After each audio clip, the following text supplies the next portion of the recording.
Hello and welcome to this episode of Understanding Cyber. I'm Tom, and once again, I'm joined by my Clearcut Cyber colleague and risk expert, Matt. Toby is still trusting me and Matt with this mini-series. He will be back in later episodes, though. That is good. I mean, do we need to provide some evidence that Toby's still alive? I think his army of fans may be getting suspicious. I think people are, they're getting suspicious, aren't they? Just send them a finger or something, or a photograph of the proof of life. I don't know how these things work, but but he's good. He's out there. He's just doing work for some customers. So we're quite busy. So it's all good, and we're in safe hands. We need to promise to have him back for the last episode. I don't think we can do 4 in a row with that. We'll do a cameo at the end or something. Yeah, we'll splice his voice in AI. We're going to come in and say nice. Yeah. Good. Right, moving on. This is the third episode of our 4-part series on cyber risk, where we're covering why and how people should think differently about cyber risk. And the whole aim is to make it more approachable, understandable, fun, and therefore easier to carry out. So we've looked over the past few episodes at definitions of risk management. We've highlighted where where we see people going wrong. And we've given you some teasers in our first couple of episodes. Last episode, we took a step further and Matt gave us some different tools to think differently, more creatively, in a storytelling fashion about how you identify risk. If you haven't listened to the first 2 episodes, I really suggest you go and do that now. They'll really help give context to this one as well. So where we're at, we've identified every risk that could ever exist. We've played with our counterfactuals, we've done our pre-mortems, and we're ready to deal with these risks, to do something about them, or maybe not to do something about them. Who knows? The next step, I guess, is to figure out, what do we do with our enormous list of risks and threats to our organization and the organization's future? So, Matt, where do we start? So the first thing that will spring to people's minds is probably controlling these risks. And that it's about finding a way that makes the risk sort of less likely, less impactful, something like that. And that's what we're looking at. And so you get various different ways of controlling risk. So you could try and reduce the impact, and impact is really important. There's loads of reading out there. You can work out whether this risk is going to hit your profits, your reputation, your ability to work. And there's also loads of ways to be able to measure it and to try and drive that impact of a risk down.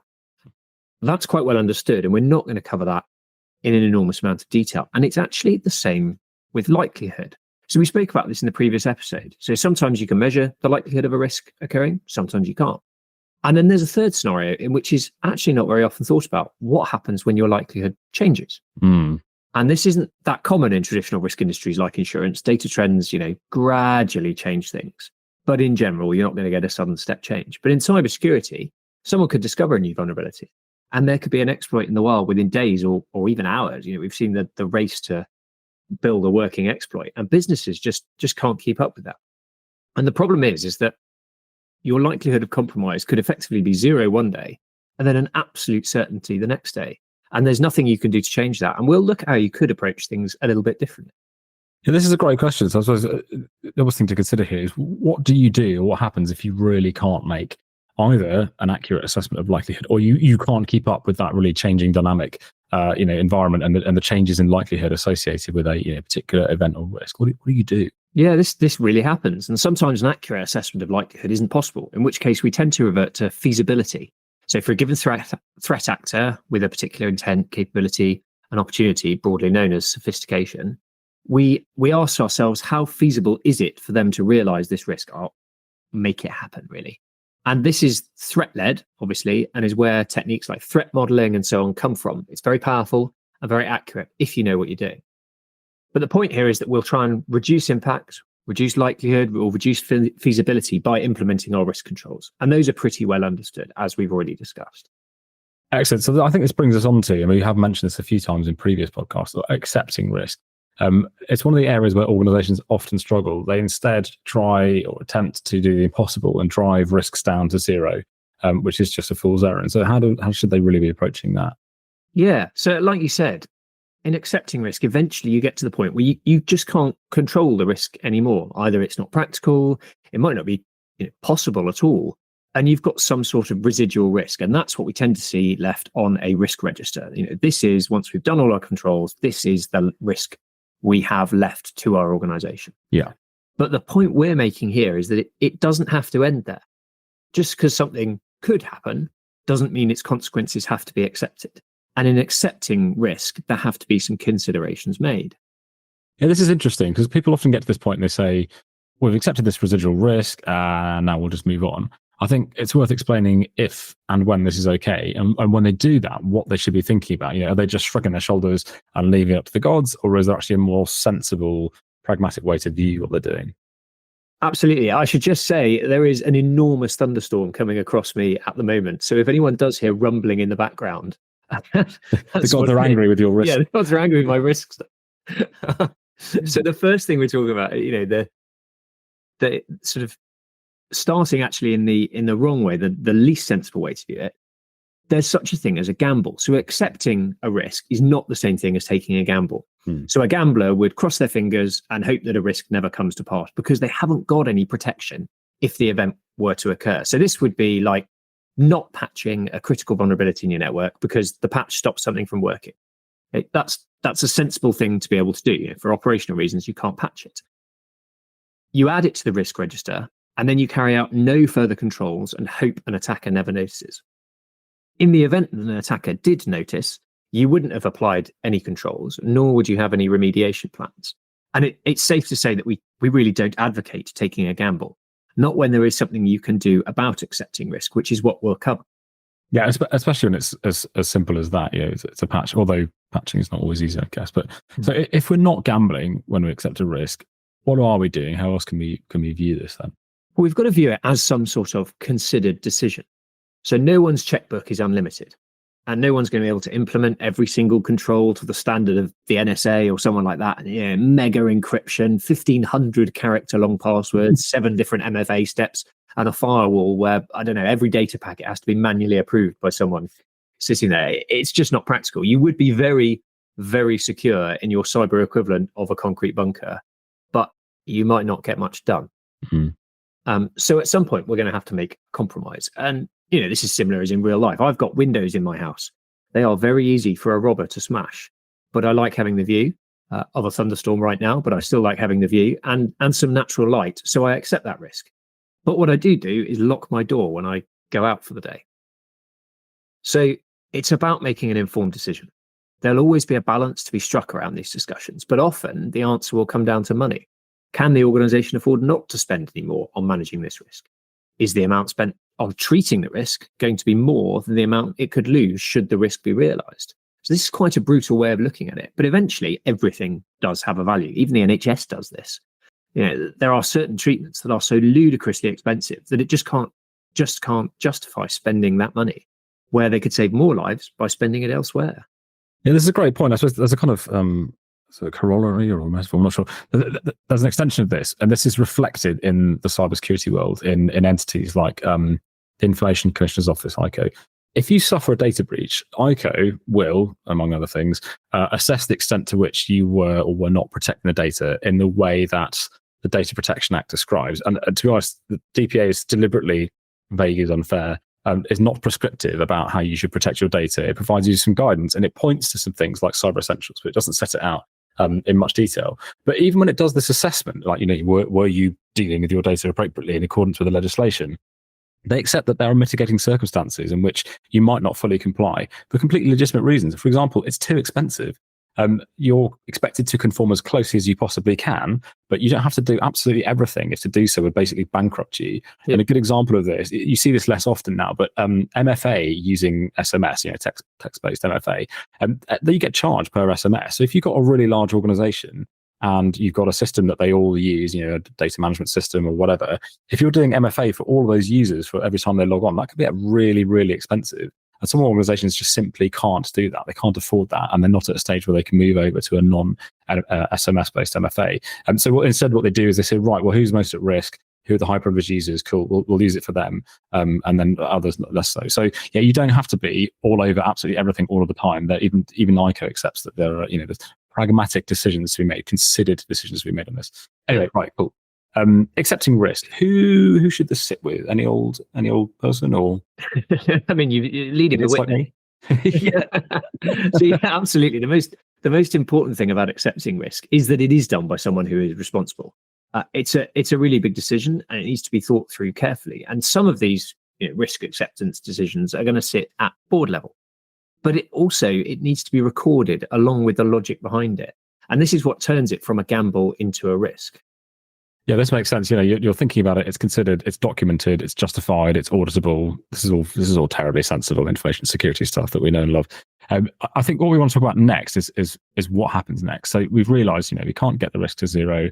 We're accepting, therefore, some kind of non-zero risk along the way. We're recording that, justifying it. Is that job done?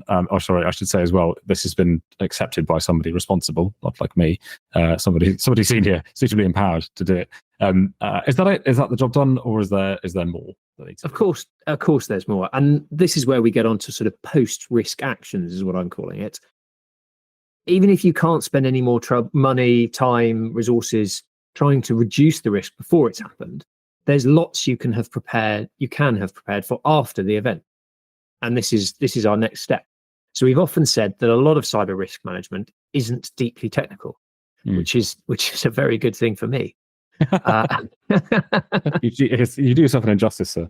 But it's definitely true of this sort of scenario. If you've been compromised, it is absolutely not just an IT problem to solve. It's something for the entire organization. And you spoke yesterday about, when you start making these plans and stuff, you don't just get IT involved. You get marketing, HR, and so on and so on. And you get more and more people involved in these sorts of things. Yeah. And there are many things you can do here. And we're not going to go into exactly how to do each one. But again, it's about considering what your organization will do once an event has occurred. And this can be from the simplest details, such as having a flowchart of who to wake up in the middle of the night when a major system goes down or a data breach is noticed. And that's something like, even down to, if data breach is bigger than X, wake up the CISO. If bigger than Y, wake up the CEO. Yeah, this absolutely makes sense, and the same can be said of things like turn this system back on or these systems back on in this order. The restoration priorities, as they're known. We've done a lot of this for some of our customers actually, as a kind of a lead-in to writing an incident response plan or a business continuity plan. So we'll sit down with them and we'll look at each system and basically say, when would you want to be notified about something going wrong with this? If this system gets affected by a cyber incident in a particular way for a certain period of time, then this person or these people need to be notified by this method for, within this period of time. Example, if the website goes down, like completely down outside of working hours for more than 1 hour, then the website owner or system owner must be notified by phone within 2 hours. Really important, absolutely vital if you want to have an incident response plan that's going to be usable and ever actually get pulled up and used. Sounds easy in principle, but it's not, is it? No, absolutely not. And people just say that they think they're going to have all these processes in place and things like that, and then actually they've never tested them. And they just say, yeah, we'll make sure that the right people get told. And you say, well, how would you know who the right people are? Or what happens if this person's phone is off or they're on holiday? And these are all well and good, but actually a large amount of work is going to go into coming up with these scenarios or processes. And that's where exercising comes in. I mean, we as a company are specialists in exercising, and we've helped lots of people expose the gaps in their plans. And then we come up with solutions with them to make sure that they can plug them. And there are other things that you can have in place as well. So cyber insurance, that reduces the risk that you'll be financially crippled by an event. It absolutely isn't the golden ticket. These insurance companies don't want to lose money either. So you'll either have to do all the same risk controls anyway, or they're going to charge you through the nose. You can't just say, I'm going to make all of my problems go away because I'm going to insure it. It turns out there is no shortcut. Absolutely. Cyber insurance is a really interesting one. I think we should actually do an episode on it at some stage. It's something we've advised our customers on, not in the sense of, buy this policy because it's a regulated industry and we're not allowed to do that, but more around, as you alluded to then, when and whether it's a good option for them. Is this going to make their life easier or in fact harder? Because an insurance company is going to say, yeah, I'll give you a policy, but actually you're going to have to improve your security significantly. You can't just get away with doing nothing and expect me to bear the burden of risk and you transfer the whole lot to me.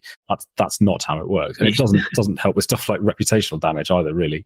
So you're better off being a considered approach. Yes, there's cyber insurance companies, then they're not going to just let you say, we don't really know what we're doing, but please insure us. Exactly. They're going to be asking the really difficult questions that anyone's going to ask. Quite right. Yeah, you wouldn't go to a car insurance company and say, well, I don't have a license and there's no seatbelts in my car, the headlights don't work. Can I have a policy, please? No, is the answer that you'll get. So you're going to have to do some legwork. Yeah. And the last one actually we'll mention is a comms plan. So this really isn't very cyber-y. but it's going to make a massive difference. If you think about your customers, your clients, your shareholders, your sort of reputation in general, all of them are going to care what you're saying and doing if you're breached. And their perception of how well you're doing is probably going to matter, I say, a bit more than the fine you get from the ICO. So, absolutely. This is so worth noting, because the fine you get from ICO is here and now, but the long-term reputational damage will affect, revenue and so on. It's really important. And we're not going to name names because that's not the game we're in, but there are examples of high-profile breaches. In some instances, very little has actually happened to the company or the organization affected, but they've incurred massive reputational damage because they have done their comms really poorly afterwards. So there was nothing to hide, but they looked like they were hiding something. Trust diminishes, people get fed up, and they move away from them. Their reputation is damaged for no really good reason. Equally, there are other organizations who've suffered really severe breaches, but they've minimized or certainly reduced the potential reputational damage by managing their crisis comms really, really well, and their communications with their customers really, really well. They maintain trust, transparency, and credibility. All of that contributes to reputation. So yeah, comms is a big one. I agree. Anyway, sorry, back to you.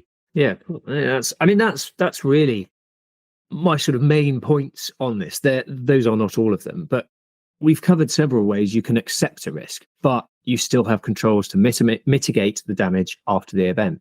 And it's worth mentioning that, as ever, there's a balance to be struck. You can't just do none of the hard work, run an exercise, come up with some epic recovery and comms plans, and then put your feet up. You've got to have also done the controlling the risk, as well as then accepting the residual risk and thinking of ways to minimize any future damage. If you put your feet up and just have a really good recovery and comms plan, that is going to end up badly for you. Yeah.